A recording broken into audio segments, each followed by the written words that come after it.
A new Spider-Woman movie is coming soon! It's time for the latest news, out of animation. With Across the Spider-Verse hitting theaters, a bunch of Sony's senior staff are hinting about what could be the next step for the Spider-Man franchise. There are a few exceptions, of course. Sony's chairman Tom Rothman claimed, "If I told you, I'd have to kill you," when Variety asked him about the studio's future plans. However, the rest of the staff were more talkative. Producer Amy PASCAL claims that both a live-action Miles Morales movie and an animated Spider-Woman movie are in the works. These two films are both exciting prospects for fans, but it seems like Spider-Woman is far closer to release. PASCAL's fellow producer, Avi Arad, has claimed fans will see this new Spider-Woman movie sooner than you'd expect. This is a little confusing for those fans who haven't watched the most recent movie. In the comics, a large number of characters have been called Spider-Woman at various times, such as Valerie the Librarian and Jessica Drew.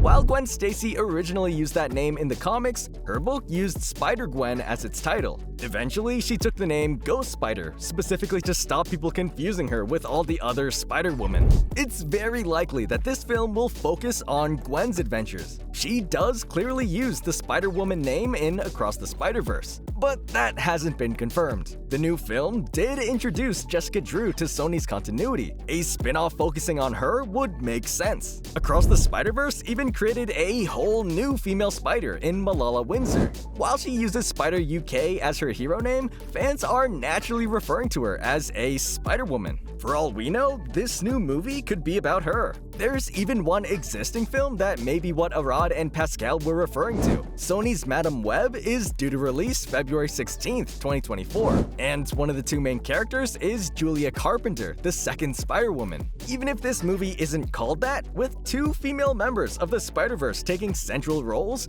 it makes sense for Sony staff to informally call it the Spider-Woman movie. It was even originally planned to release on July 7th of this year, just over a month after Across the Spider-Verse hit. Maybe Sony has decided to move it back up again. Assuming this upcoming film is focused on Gwen, however, Arad's claim that we'll be seeing it soon is interesting. Gwen is very relevant to the plot of Across the Spider-Verse. The end of the film seems to directly set up what she'll be doing in the third movie, Beyond the Spider-Verse. Either this Spider-Woman solo film is going to be released after that one, or it won't follow Gwen's plot in that film directly. Sony may have decided to create an origin story instead, talking about Gwen's past adventures before joining the multiversal Spider Society. Her origin, including the death of her universe's Peter Parker, has a lot of potential material for a unique story. Still, this isn't the only mysterious movie on the way. Even with a new trailer, the Five Nights at Freddy's movie has managed to keep its plot very secretive.